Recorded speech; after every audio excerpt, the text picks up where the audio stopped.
मैं विनीत कुमार आज Aditya mobile training centre से आपको हम बताने जा रहे हैं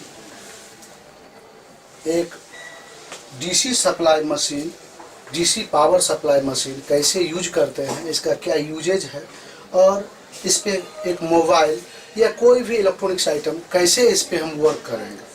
तो एक डीसी सप्लाई मशीन के बारे में हम जानते हैं कि एक DC supply machine AC to DC में कन्वर्ट करता है, लेकिन एसी वोल्ट से डीसी में कन्वर्ट करता है। इसके अंदर ट्रांसफार्मर लगा है, एसएमपीएस किट लगा है, उससे ये करंट को ट्रांसफ़र करता है। ये 1.5 वोल्ट से लेकर के 15 वोल्ट तक ये आउटपुट इससे हम रेगुलेट के थ्रू कर सकते हैं। लेकिन एक मोबाइल के लिए कितने वोल्ट चाहिए? 3.7 वोल्ट से लेकर के 4.2 वोल्ट तक हम आउटपुट इससे हम वोल्ट ले सकते हैं। लेकिन इसका प्लस प्रो और माइनस प्रो, प्लस मोबाइल में लगाएंगे, पॉजिटिव लेग में बैटरी कनेक्टर के पॉजिटिव लेग में लगाएंगे और नेगेटिव प्रो में नेगेटिव प्रो लगाएंगे। लेकिन हम स्विचिंग के दौरान हम देखेंगे कि मोबाइल में ये ट्रिप अगर करता है, ये लगाते ही बैटरी कनेक्टर में ये लगाते ही पॉजिटिव और नेगेटिव, अगर यहाँ ये 0 आ जाता है वोल्ट और एम्पियर, इसको 2 भाग में मूलतः बांटा गया है। जो आउटपुट होता है उसे वोल्ट में हम देते हैं आउटपुट, और जो इसमें जो यूज होता है, खर्च होता है, उसको एम्पियर में जानते हैं। तो एम्पियर में जान करके हम ये जानेंगे कि ये सेट में क्या दिक्कत है, एम्पियर खर्च से जानेंगे इसके फुल शॉर्टिंग है या हाफ शॉर्टिंग है कि लीकेज है। हम जानेंगे कि एक एंड्रॉयड मोबाइल ऑन होने वक्त कितना एम्पियर खर्च करता है। 3.7 वोल्ट हम उसमें डालते हैं, तो फुल ऑन होने के लिए एक एंड्रॉयड मोबाइल क्या वोल्टेज खर्च करता है, कितना एम्पियर ये खर्च करता है। तो एम्पियर में हम जानेंगे कि एक कोई भी एंड्रॉयड मोबाइल ऑन करने वक्त 30 से 35% खर्च करता है ऑन होने के दौरान। अगर मोबाइल फुल शॉट हो तो ये वोल्ट और ये बढ़ जाएगा 100% और ये 0 हो जाता है, तो हम समझते हैं कि सेट फुल शॉट है। ये ट्रिप करेगा, बजेगा, बजर रेंज आएगा, तो हम समझेंगे ये ट्रिप करता है तो आपका सेट फुल शॉट है। लेकिन एम्पियर खर्च ऑन होने के दौरान अगर हम बताएं कि एक एंड्रॉयड मोबाइल 30 से 35% खर्च करता है, तो कोई मोबाइल 40 और 50% ऑन होने के दौरान खर्च करता है, तो सेट में लीकेज का संभावना है और लीकेज के दौरान सेट ऑन होता है। हाफ शॉर्टिंग, अगर आपका पीएमआईसी पावर आईसी शॉर्ट करता है, जो डायरेक्ट रूप से सेकेंडरी आईसी जिसको हम बोलते हैं, वो अगर शॉर्ट करता है तो सेट आवश्यकता से ज़्यादा इलेक्ट्रॉन को खर्च करेगा, एम्पियर में 40, 45, 50 जाएगा, लेकिन सेट ऑन नहीं होगा, तो हम जानेंगे कि पीएमआईसी हाफ शॉर्टिंग है।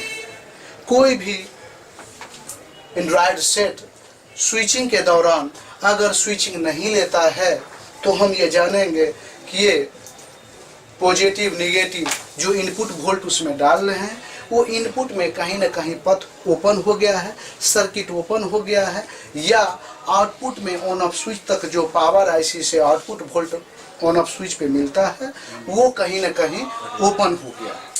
लेकिन कोई भी सेट स्विचिंग ले और 25, 30, 35% जो उसका खर्च होता है वहाँ तक जाए और पुनः 0 हो जाता है, तो हम जानते हैं कि सेट के पॉजिटिव लेग या पूरे सर्किट में कहीं ना कहीं ओपन है। इसलिए सेट तो करंट खर्च करता है, एम्पियर खर्च शो करता है, लेकिन सेट ऑन नहीं होके पुनः 0 हो जाता है, तो हम ये जानेंगे कि आपका सेट जो हम इसमें लगा के चेक कर रहे हैं वो सेट ओपन है, ठीक।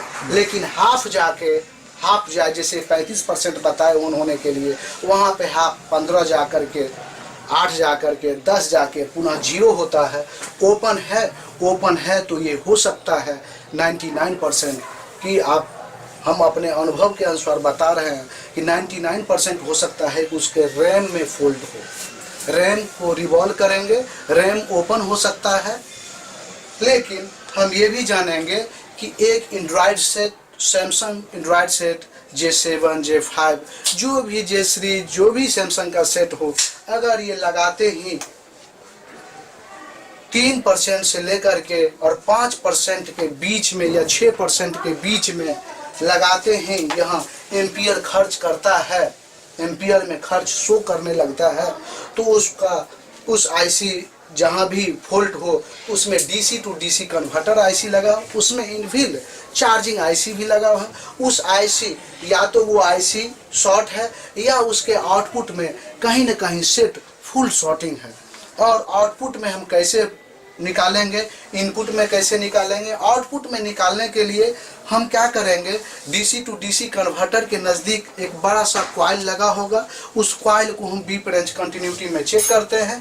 अगर वो कॉइल बीप अगर मार रहा है तो आउटपुट का जो पावर आईसी पीएम आईसी को जो वोल्ट जा रहा है उसमें उसके इर्द गिर्द लगा यूनिवर्सल कैपेसिटर या पीएम आईसी शॉर्ट हो सकता है फुल शॉर्टिंग के दौरान। लेकिन फुल शॉर्टिंग के दौरान हम जब जानते हैं कि फुल शॉर्टिंग इसमें ट्रिप कर रहा है तो 5 जगहों से जो प्राइमरी वोल्ट मिलता है वो 5 जगह से शॉर्टिंग होता है।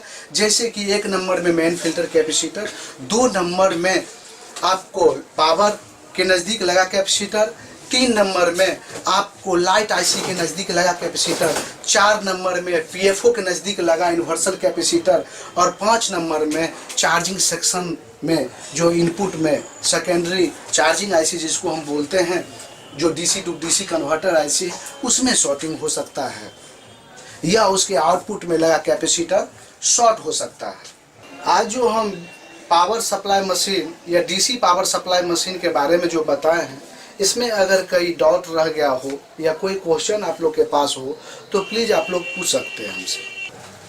सर ये जो अभी डीसी मशीन के बारे में जो बताया सर, तो उसके बारे में हम जो है जैसे फुल शॉर्टिंग होता है, हाफ शॉर्टिंग होता है और ओपन कंडीशन जो होता है डीसी मशीन से हम कैसे उसको सॉल्व करेंगे? जैसे कि हम बात करें कि एक एंड्रॉयड मोबाइल का बात करते हैं, एंड्रॉयड मोबाइल को कैसे जाने हैं कि ये फुल शॉट है, कैसे जाने हैं कि हाफ शॉट है, कैसे जाने हैं कि लीकेज है? तो सबसे पहले हम अगर ये लगाते ही ट्रिप और यहाँ 0-0 हो जाता है या ट्रिप करता है या बीप रेंज देता है तो हम जानेंगे कि सेट फुल शॉट। ठीक, अगर हम इसको लगा करके सेट ऑन करते हैं और सेट ऑन होने से पहले, स्विचिंग देने से पहले अगर वो कुछ % शॉर्टिंग बताता है तो हम ये जानते हैं कि उसके इनपुट में कहीं ना कहीं शॉर्टिंग है और जो यूनिवर्सल कैपेसिटर है वो लीकेज है। अगर दूसरा चीज, अगर सेट कोई ऑन हो भी रहा है तो वो तब तक हम लगा के रखेंगे कि जब तक कि डिस्प्ले का लाइट ऑफ ना हो जाए और सेट स्लीप मोड में चला ना जाए। और जब कोई भी सेट स्लीप मोड में जाता है तो यहाँ पे 0-0 आना चाहिए। Yes sir. जब उसको स्विचिंग बटन ऑफ अवस्था में वो स्लीप मोड में चला गया तो स्लीप मोड में जाएगा तो खर्च जो एक मोबाइल का खर्च होगा वो 0-0 होगा, तो हम समझेंगे सेट ओके है। और जितना % वो खर्च करता है, स्लीप मोड में सेट चला गया फिर भी यहाँ खर्च है, तो इससे दर्शाता है कि आउटपुट में, पावर आईसी के आउटपुट में कहीं ना कहीं लीकेज है सेट। Yes sir. या तो पावर आईसी लीक है या कोई चार्जिंग आईसी लीक है या उसके परिपात में लगा यूनिवर्सल कैपेसिटर लीकेज है, ये दर्शाता है। सर मेरा एक क्वेश्चन है कि अगर कोई भी एंड्रॉयड सेट को डीसी सप्लाई मशीन में लगा कर चेक करते हैं और डीसी सप्लाई मशीन में स्विचिंग ना बताए तो क्या क्या फॉल्ट हो सकता है?